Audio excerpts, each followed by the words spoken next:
ಇದಕ್ಕೆ ಕೇಳ್ಬಿಡಿ ಸರ್, ಅದು ಕೊಡಿ ಈ ದಿನ ಏನು ನಮ್ಮ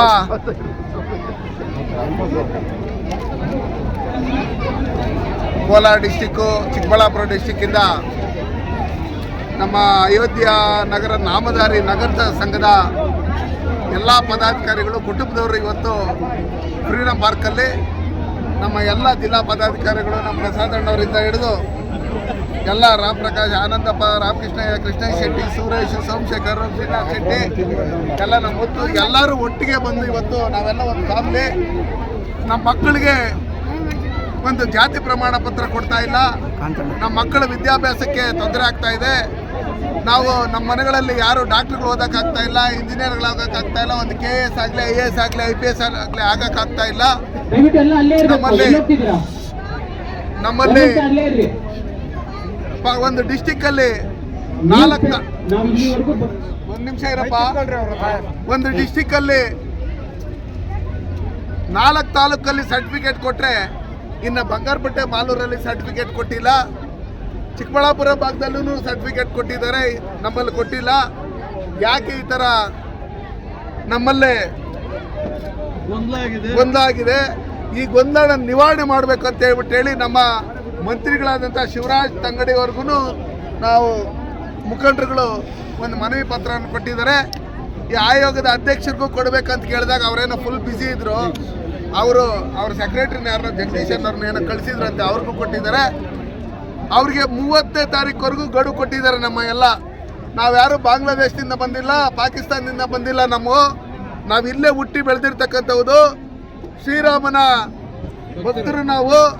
ಅವರ ಪ್ರಚಾರಕ್ಕೋಸ್ಕರ ನಾವು ಅಯೋಧ್ಯೆಯಿಂದ ನಾವು ಬಂದು ಕರ್ನಾಟಕದಲ್ಲಿ ನಾವು ನೆಲೆಸಿದ್ದೀರಿ.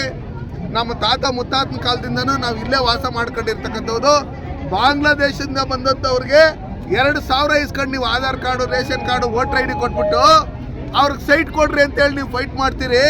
ಆ ಸೈಟ್ ಕೊಡೋದಕ್ಕೆ ಕೇರಳದಿಂದನೂ ವೇಣುಗೋಪಾಲ್ ಅವರು ಇವರು ಇನ್ಪ್ಲೇಸ್ ಮಾಡ್ತಾರೆ. ಹಂಗಿರಬೇಕಾದ್ರೆ ಇಲ್ಲಿ ನಮ್ಮ ಬಂಗಾರಪೇಟೆ, ಕೋಲಾರ ಜಿಲ್ಲೆಯಲ್ಲಿ ಮಾಲೂರು ತಾಲೂಕಲ್ಲಿ ಮತ್ತು ಬಂಗಾರಪೇಟೆ ತಾಲೂಕಲ್ಲಿ ಯಾಕೆ ನೀವು ಸರ್ಟಿಫಿಕೇಟ್ ಕೊಡ್ತಾ ಇಲ್ಲ ಅಂತೇಳಿ ಒಂದು ಹೆಣ್ಮಗಳು ಈಗ ನಮ್ಮ ಕ್ವಶನ್ ಮಾಡಿದರು. ನಿಜಕ್ಕೂ ಈ ಸರ್ಕಾರಕ್ಕೆ ಮಾನ ಮರ್ಯಾದೆ ಇದ್ದರೆ ಹಿಂದೆ ನಮ್ಮ ಯಡಿಯೂರಪ್ಪನವರು ಮುಖ್ಯಮಂತ್ರಿ ಆಗಿದ್ದಂಥ ಸಂದರ್ಭದಲ್ಲಿ ಈ 4 ತಾಲೂಕುಗಳು ಬೇರೆ ಬೇರೆ ಕಡೆ ಎಲ್ಲೆಲ್ಲಿದ್ರು ಅವ್ರಿಗೆಲ್ಲ ಸರ್ಟಿಫಿಕೇಟ್ ಕೊಟ್ಟಿರ್ತಕ್ಕಂಥ ಒಂದು ಉದಾಹರಣೆ ಇದೆ. ಇವತ್ತು ನಮ್ಮ ನಗರಸಭಾ ಸದಸ್ಯರಾದಂಥ ಪ್ರಸಾದ್ ಅವರು ಅದೇ ಸರ್ಟಿಫಿಕೇಟ್ ಇಸ್ಕೊಂಡು ಇವತ್ತು ನಗರಸಭಾ ಸದಸ್ಯರಾಗಿರೋದು. ಸುಮಾರು ಜನ ಇಲ್ಲಿ ಪಂಚಾಯತಿ ಚೇರ್ಮನ್ಗಳೆಲ್ಲ ಆಗಿದ್ದಾರೆ.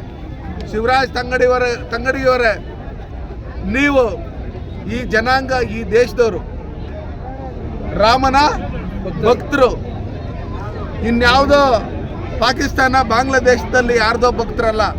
ದಯವಿಟ್ಟು ನೀವು ಮಾನ ಮರ್ಯಾದೆ ಏನಾದರೂ ಇದ್ದರೆ ನಮ್ಮಲ್ಲೇ ಈ ತಾರತಮ್ಯಗಳು ಮಾಡದೆ 30ನೇ ತಾರೀಕು ಒಳಗಡೆ DC ಅವರಿಗೆ ಮತ್ತು ಅಲ್ಲಿ ಇರ್ತಕ್ಕಂಥ ಹಿಂದುಳಿದ ಅಧಿಕಾರಿಗಳಿಗೆ ನೀವು ಸೂಚನೆ ಕೊಟ್ಟು ನಮ್ಮ ಮಕ್ಕಳ ವಿದ್ಯಾಭ್ಯಾಸಕ್ಕೆ ಅನುಕೂಲ ಆಗೋ ರೀತಿಯಲ್ಲಿ ನೀವು ಸರ್ಟಿಫಿಕೇಟ್ ಕೊಡಂಗೆ ಮಾಡಿಲ್ಲ ಅಂದರೆ 30ನೇ ತಾರೀಕು ಮೇಲೆ ಒಂದು ದಿನಾಂಕ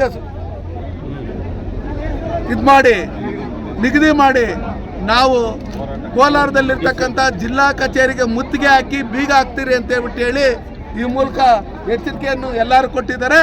ಅದಕ್ಕೋಸ್ಕರ ನಾವು ಎಲ್ಲ ನಮ್ಮ ಮುಖಂಡರುಗಳೆಲ್ಲ ಒಟ್ಟಿಗೆ ಸೇರ್ಕೊಂಡು ಅವ್ರ ಜೊತೆಯಲ್ಲಿ ನಾವು ಅವ್ರಿಗೆ ನ್ಯಾಯ ಸಿಕ್ಕೋವರೆಗೂ ನಾವು ಹೋರಾಟ ಮಾಡ್ತೀರಿ ಅಂತೇಳಿ ಈ ಮೂಲಕ ನಾವು ಕರೆ ಮಾಡ್ತೀವಿ. ಸರ್, ಅವ್ರ ಹೋರಾಟಕ್ಕೆ ನೀವು ಮುಂಚೂಣಿಯಲ್ಲಿ ಇರ್ತೀರಾ ಸರ್? ಅದು ಬೀಗ ಜಡಿ ಕಾರ್ಯಕ್ರಮ 100% ಮುಂಚೂಣಿಯಲ್ಲಿ ಇರ್ತೀವಿ ನಾವು.